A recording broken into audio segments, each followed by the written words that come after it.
Jó napot! Boga Judit vagyok. G'day, I'm Judith Varga. I consider myself a Hungarian Kiwi. That is, I'm a first generation New Zealander.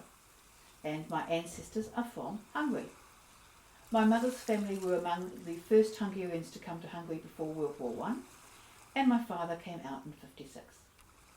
So I grew up with Hungarian language, food and stories, but surrounded by different expectations, values and experiences than my peers in Hungary.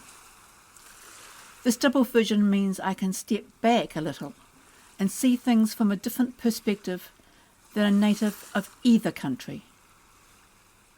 But if my Hungarian perspective was only that of blood, and maybe a bit of reading or internet surfing, I wouldn't have anything useful to add. However, I've returned to Hungary 10 times so far, for a total of about 18 months. I haven't been back since COVID, but since then have studied online for 5 to 10 hours a week with teachers based in Hungary.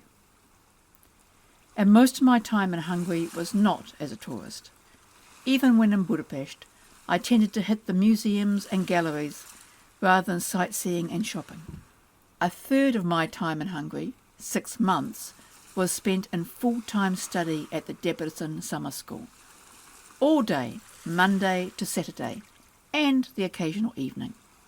The rest was mostly spent with family and friends, and attending a wide range of events from traditional harvest reenactments to the meeting of the tribes, from cooking competitions to rock concerts. Although I did get help from my family, mostly in Hungarian, I eventually could live reasonably independently. One year I even lived in a panel house and had to deal with Reggie, tradesmen, and getting my bond back. As my Hungarian improved, I understood more and more of the general conversations around me, beyond small talk, although my own spoken Hungarian has a long way to go. My aim is to one day to be able to interrupt a political discussion. But this channel is not focused on teaching Hungarian language. My own Hungarian pronunciation is not strong enough. But Hungarian Sayings explores simple vocab, and sometimes not so simple grammar, through sayings and proverbs. And I try and give each one a Kiwi twist. It often surprises me on the net what a weak understanding of Hungarian history many people with a professed interest in Hungary have. For this, I have a Hungarian history playlist. Short, bite-sized videos looking at one event or another, based on fact, but again, with a slight outsider perspective. More worrying is the amount of mis- and disinformation being spread about Hungarian history. For this, I have created my own historical myths playlist.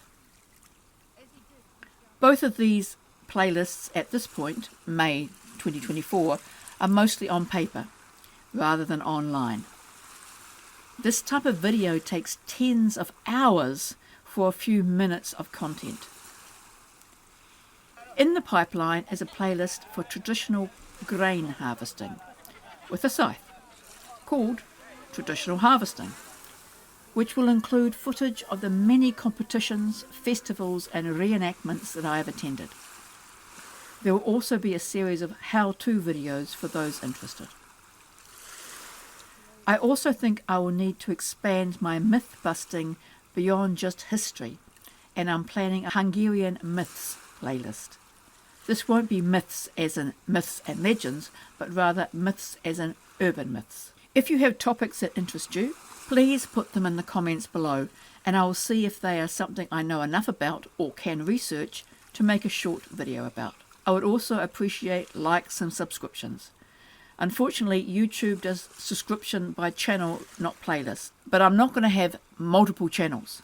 But at least if you subscribe, you'll know when something new is added. I hope you enjoy these videos. I hope you find them useful.